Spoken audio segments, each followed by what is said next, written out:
Okay? Dahil sa hiniling ninyo na balikan ang Rizal Shrine dito sa Calamba, Laguna, sige, balikan na lang natin, no? Kasi yung video natin dito, yung vlog natin nung 2023 o 2022 ba? Mukhang luma na and mukhang malabo na.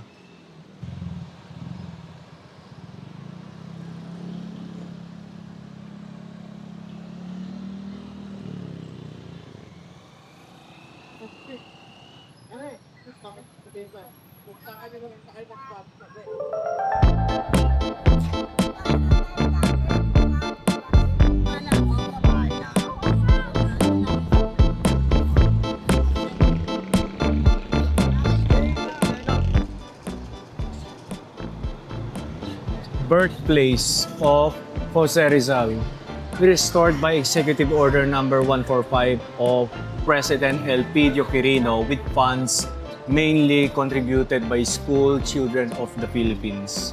Inaugurated in 1950. Yan. Dinisenyo ni Architect Juan Nakpil. Museo ni Jose Rizal, birthplace of the national hero. Okay, nagbubukas sila from Tuesday to Sunday, 9 a.m. to 4 p.m. Gabayad tayo. So wala palang bayad guys, donation lang daw. Karwahe.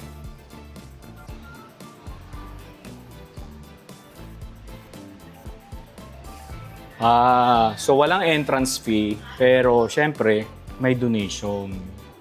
Diba? So yung donation, hindi naman yun compulsory, ano? It's up to you kung magbibigay ka o hindi. And it's also up to you kung magkano yung ibibigay mo. So dito makikita natin ang buong istorya ni Dr. Jose Rizal. And of course, pati yung kanyang mga magulang. No?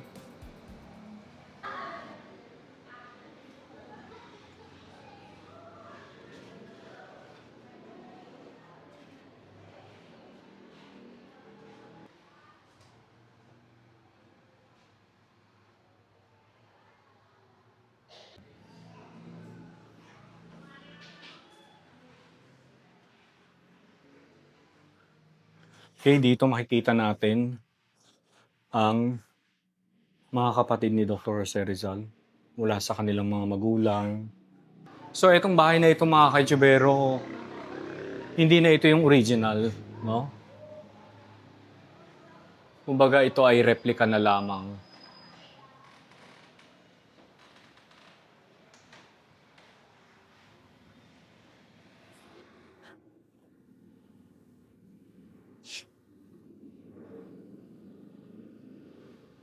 Jose Rizal's Zapateria. Dilim lang, pero I'm not sure kung pwede tayong mag-on ng ilaw natin. Pero alam ko bawal eh.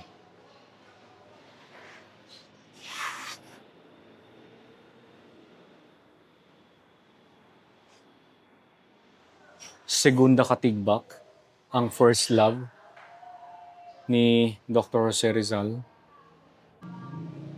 Okay, sila ang parents ni Dr. Jose Rizal.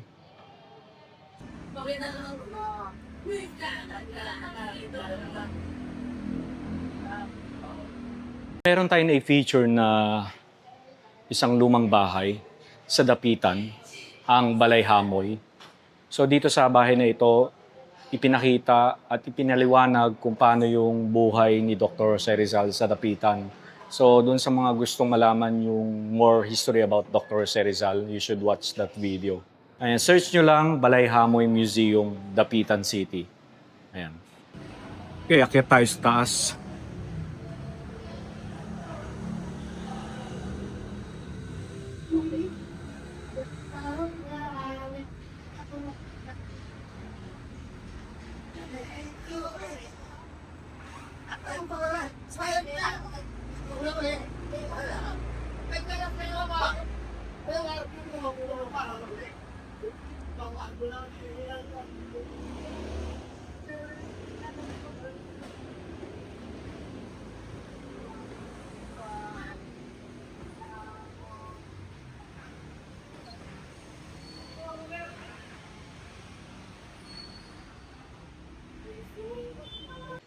Okay, so iilan na lang pala yung mga gamit ng Pamilya Rizal dito sa loob. Ito daw, itong galinera.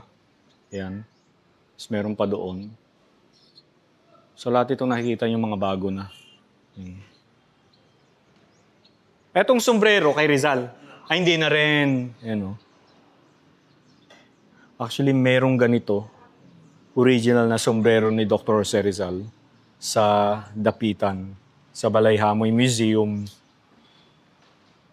Yan. O dito naman tayo. Tapos yung kama daw, yan, original daw yun. Itong nandito. Mamaya punta tayo dyan. Dito muna tayo.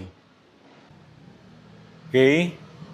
Even yung structure ng bahay ay wala na rin daw original sa lumang bahay ng mga Rizal. Yan. Dito tayo. O, original daw ito na kama ni Dr. Jose Rizal. Ito. Liit. No? So, kasing liit ko lang pala siya. Kasi ito, kasya sa akin ito eh. So, ulitin ko lang. Ito yung bed frame na hinihigaan ni Dr. Jose Rizal. Tapos ito, gamit din ng mga Rizal family. Tapos ito, gamit din nila. Ito, original na gamit pa rin ng mga Rizal. Kaya lang medyo nabubura na yung nakasulat dito. Pero may nakalagay Rizal typewriter. Something. Escritorio. Tapos ito. Sa mga Rizal pa rin ito.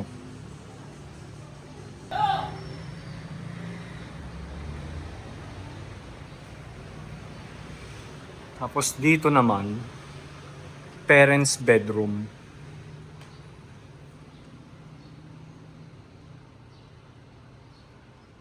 So dito naman mga kaichibero, ito original na gamit din ng mga Rizal. Especially itong mga upuan. Yan. Yung mga sulihiyan na yan, mga chair. Tapos ito, even this, and also the bed frame. Di ba, kita nyo yung almaryo. Yun o.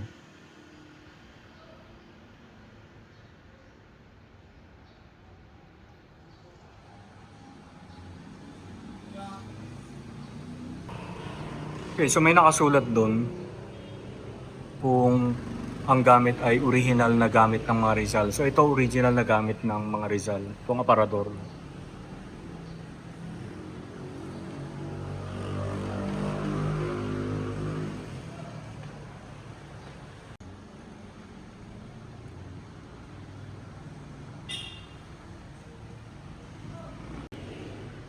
Okay, this is where Jose Protasio Rizal was born between 11 p.m. and 12 midnight on June 19, 1861, Wednesday.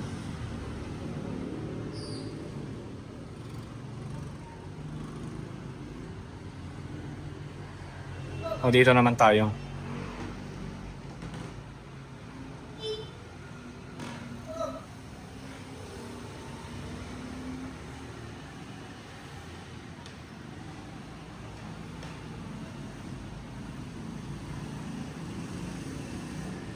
Girls' bedroom. So itong bed frame daw original ito.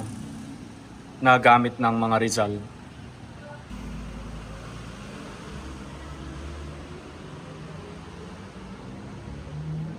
Etong aparador daw, hindi yan original na gamit ng mga Rizal. Pero yung bed frame, etong upuan na ito, tsaka yung maripos sa sofa, tsaka yung sewing machine, tsaka ito daw, gamit daw ng Rizal. Rizal family. Ulitin ko lang yung mga kapis window, hindi na raw parte ng lumang bahay. Yan. Okay?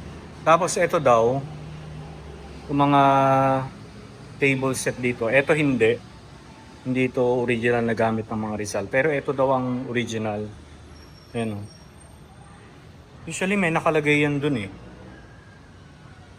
Oval table used in the Rizal home in Calamba. Ito original daw ito. Pero itong mga to hindi na.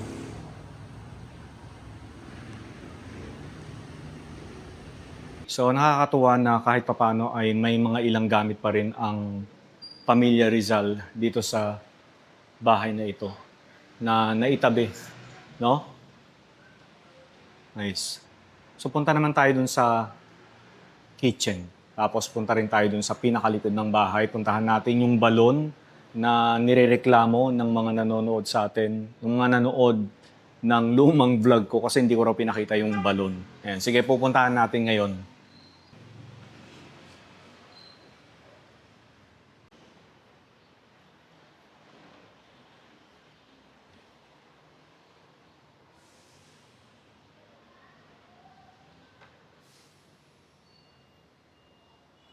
O, alam niyo ba kung anong tawag dito? Punka. So before, yan yung ginagamit ng mga kasambahay. May tali yan eh. Tapos hinihila para magkaroon ng hangin. Para mapreskuhan yung mga kumakain dito sa hapagkainan. Kung makikita nyo rito, punka, a large cloth fan on a wooden frame suspended from the ceiling can be found here. So ito yon. Yan yung punka. So usually yan may tali eh. Tapos inihila para may hangin. Hindi nainitan yung mga kumakain. Laki ng punka, no?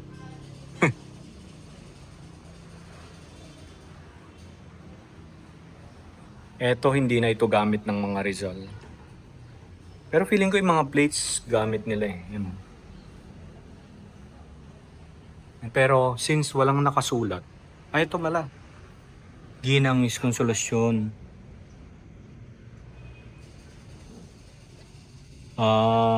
So hindi na. Si dinonate lang. So ito original na gamit ng mga Rizal.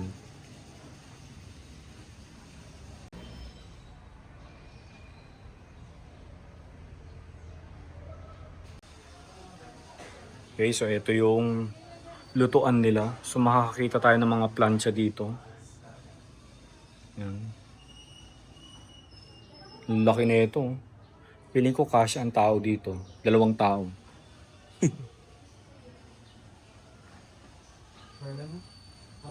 May banggerahan sila rito.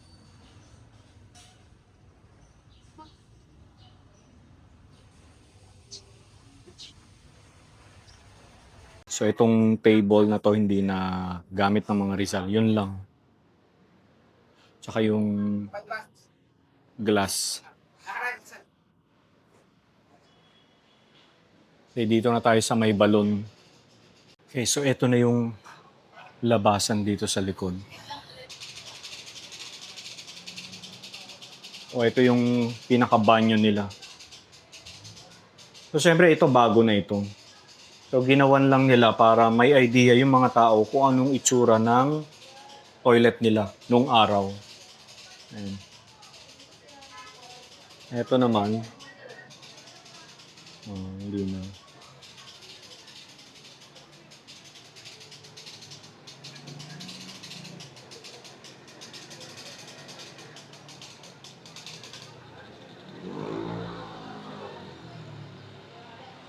Buti na wala na yung ulan ano. Tumila din. Yan, daming bumibisita sa Rizal Shrine. Nakakatuwa naman. No, karamihan mga estudyante.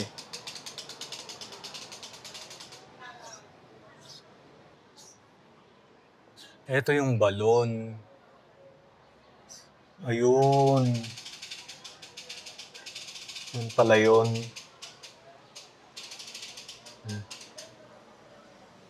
Friday kasi kaya maraming tao na namamasyal dito sa Rizal Shrine.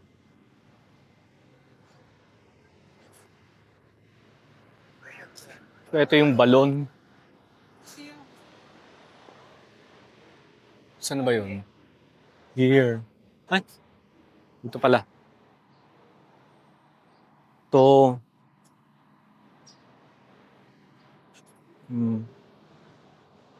Pero syempre wala nang tubig. Papunta tayo ng gallery.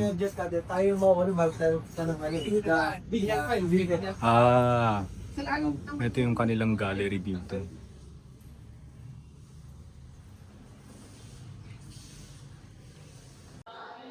Formal na jacket ni Dr. Jose Rizal. Kung saan makikita natin yung mga kagamitan ni Dr. Jose Rizal. Ito naman, top hat. Hmm.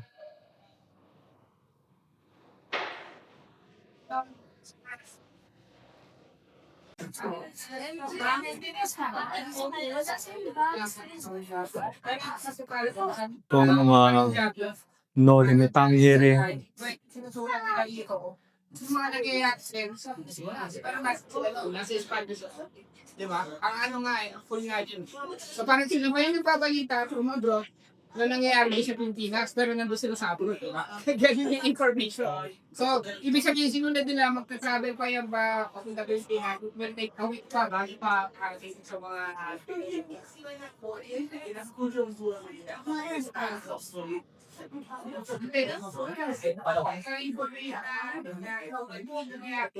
Damit na pang ilalim ni Dr. Jose Rizal.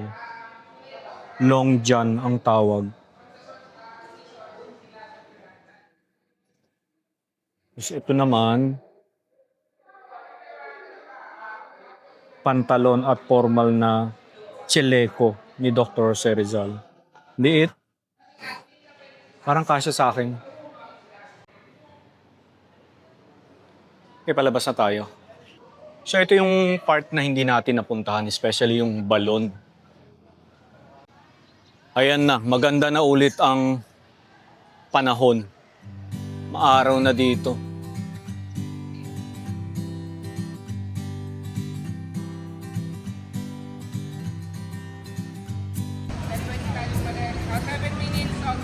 Dito na lang.